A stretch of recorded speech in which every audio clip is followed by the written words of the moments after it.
Bismillahirrahmanirrahim. Assalamualaikum warahmatullahi wabarakatuh.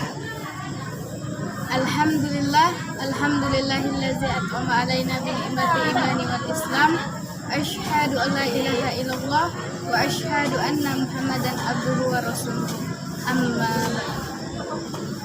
puji beserta syukur marilah kita ucapkan atas kehadirat Allah Subhanahu wa taala, yang mana oleh Allah telah memberikan kita kesempatan dan kesehatan sehingga kita dapat melakukan aktivitas kita seperti mana biasanya. Selawat serta salam semoga tercurahkan kepada roh arwah pangkuan alam, yakni baginda Nabi besar Muhammad sallallahu alaihi wasallam, yang mana beliau telah membawa kita dari alam kegelapan ke alam yang terang benderang, dari alam kebodohan ke alam yang berilmu pengetahuan seperti yang kita rasakan pada saat sekarang ini.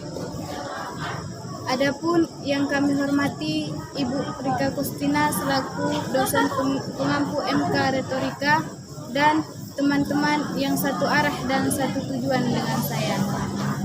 Kesempatan kali ini izinkan saya menyampaikan pidato saya mengenai pendidikan karakter di Indonesia.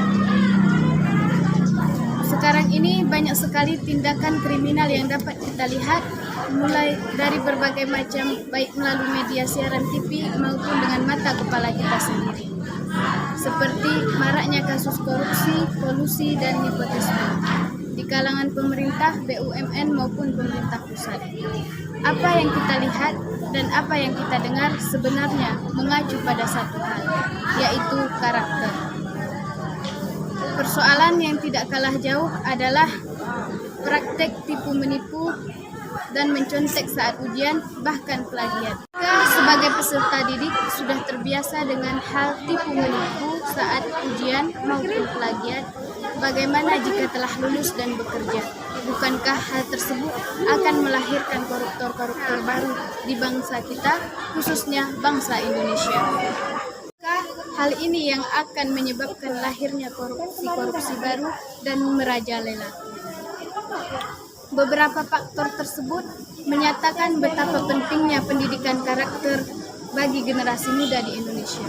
Karena generasi muda bagi bangsa merupakan generasi penerus bangsa yang nantinya diharapkan mampu membawa bangsa Indonesia menjadi bangsa yang lebih unggul. Pendidikan karakter muda di Indonesia merupakan hal yang sangat penting karena nantinya generasi muda diharapkan mampu menjadi ujung tombak bangsa Indonesia yang mampu memberikan sikap baik melalui sikap moral maupun teladan.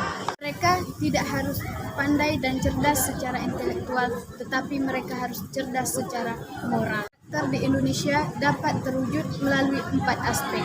Yang pertama, kecerdasan secara spiritual, yang kedua kecerdasan secara intelektual, yang ketiga kecerdasan secara emosional, dan yang terakhir atau yang keempat adalah kecerdasan secara sosial. Keempat aspek tersebut diterapkan dalam dunia pendidikan bagi generasi muda, maka akan membentuk kepribadian dan karakter yang baik serta disiplin. Pendidikan karakter ini dapat dilaksanakan melalui sekolah formal maupun sekolah informal. Sebenarnya, pendidikan karakter bagi generasi muda ini sangat mudah diterapkan. Contohnya seperti membuang sampah pada tempatnya. Ini merupakan contoh kedisiplinan dan tanggung jawab generasi muda baik dalam lingkungan sekolah maupun dalam lingkungan masyarakatnya. Tidak mencontek saat ujian dan tidak terlambat datang ke sekolah, dan masih banyak lagi contoh lain yang dapat kita lihat seperti tidak ikut serta dalam tawuran antara siswa atau antar pelajar, dan tidak ikut dalam pemakaian obat-obat terlarang. Ini merupakan sikap kedisiplinan serta sikap tanggung jawab seorang generasi muda. Karena itu, marilah kita tingkatkan dan terapkan pendidikan bagi generasi muda bangsa Indonesia sehingga menjadi generasi yang santun, disiplin, dan beradab. Negara yang besar adalah negara yang mempunyai generasi atau penerus bangsa yang bermoral dan berkepribadian baik. Sekian pidato singkat dari saya, lebih dan kurangnya saya mohon maaf. Wabillahi taufiq wal hidayah. Wassalamualaikum warahmatullahi wabarakatuh.